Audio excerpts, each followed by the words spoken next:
Mario.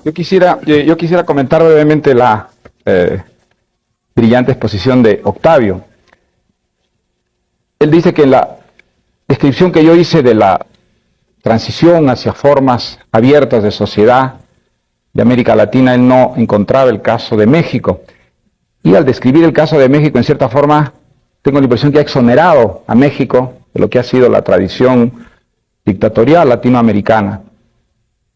Espero no parecer demasiado inelegante, por decir lo que voy a decir.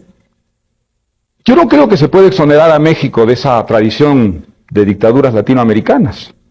Creo que el caso de México, cuya democratización actual soy el primero en celebrar y en aplaudir, como todos los que creemos en la democracia, encaja dentro de esa tradición con un matiz que es más bien el de un agravante. Yo recuerdo haber pensado muchas veces sobre el caso mexicano con esta fórmula. México es la dictadura perfecta. La dictadura perfecta no es el comunismo, no es la Unión Soviética, no es Fidel Castro, es México. Porque es la dictadura camuflada de tal modo que puede parecer no ser una dictadura, pero tiene, de hecho, si uno escarba, todas las características de la dictadura, la permanencia, no de un hombre, pero sí de un partido que es inamovible, un partido que concede suficiente espacio para la crítica en la medida en que esa crítica le sirve, porque confirma que es un partido democrático, pero que suprime por todos los medios, incluso los peores, aquella crítica que de alguna manera pone en peligro su permanencia. Una dictadura que además ha creado una retórica que lo justifica, una retórica de izquierda, para la cual a lo largo de su historia reclutó muy eficientemente a los intelectuales, a la inteligencia. Yo no creo que haya en América Latina ningún caso de sistema de dictadura que haya reclutado tan eficientemente al medio intelectual, sobornándolo de una manera muy sutil, a través de trabajos, a través de nombramientos, a través de cargos públicos, sin exigirle una adulación sistemática, como hacen los dictadores vulgares. Por el contrario, pidiéndole más bien una actitud crítica, porque esa era la mejor manera de garantizar la permanencia de ese partido en el poder. Un partido de hecho único, porque era el partido que financiaba a los partidos opositores. Esa dictadura es una dictadura, es decir, puede tener otro nombre, una dictadura muy sui generis, muy especial, muy diferente, pero tanto es una dictadura que todas las dictaduras latinoamericanas, desde que yo tengo uso de razón, han tratado de crear algo equivalente al PRI en sus propios países. En el Perú, el dictador Velasco trató con todo su equipo de intelectuales reclutados de formar una especie de PRI peruano y no funcionó. Y Alan García trató de crear un PRI peruano.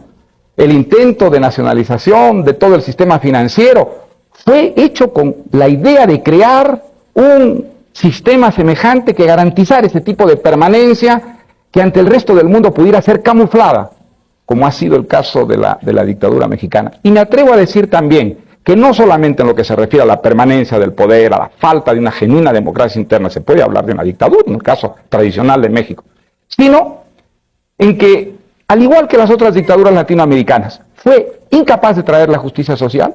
No creo que se pueda decir que en México haya una mejor distribución de la riqueza que en el país promedio latinoamericano. Creo que las desigualdades son tan grandes y originadas por las mismas razones de injusticia social, de corrupción que en otros países latinoamericanos.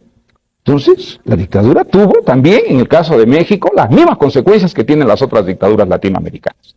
Es verdad que ha habido una crítica interna muy talentosa, muy generosa, muy valerosa de muchos intelectuales mexicanos, naturalmente, entre ellos Octavio Paz, sin ninguna duda.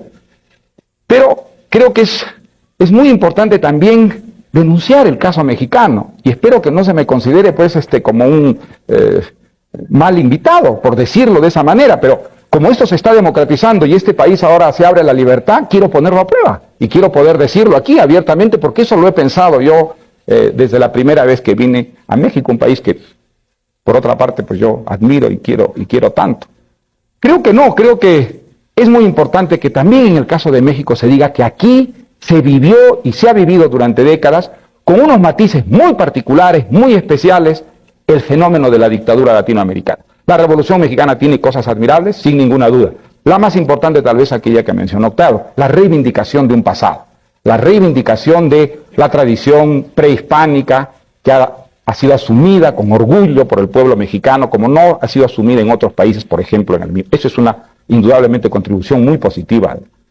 Pero también hay que entender que eso ha sido otro de los instrumentos que ha utilizado el sistema dictatorial del PRI para eternizarse. Ha sido otro argumento de esa gran demagogia retórica a lo largo de su historia del PRI, que se ha prestado a muchas falsificaciones de tipo cultural, como por ejemplo la justificación de falsos artistas, de falsos géneros artísticos, en nombre de ese nacionalismo que creo que es uno de los factores más peligrosos dentro de este proceso de democratización mexicana. Un factor que debe ser puesto en tela de juicio y cuestionado si nosotros, como estoy seguro que lo quieren los demócratas mexicanos, quieren que esta democratización y liberación en México vaya hasta sus últimas consecuencias.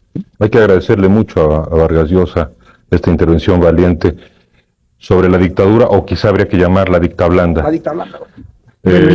Sí, yo me gustaría hacer una pequeña rectificación por amor a la precisión intelectual.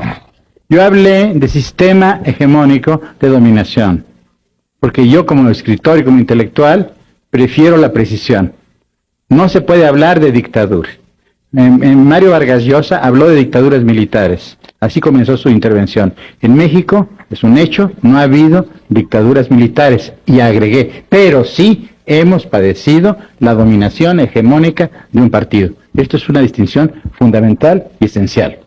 Todo lo demás que ha dicho Mario Vargas Llosa es motivo de discusión, pero sí hay que poner muy en claro que en México hemos tenido un sistema de dominación hegemónica de un partido. Eso no es, querido Enrique Krause, tampoco dictablanda ni dictadura. Es un sistema peculiar y no único de México, de los países.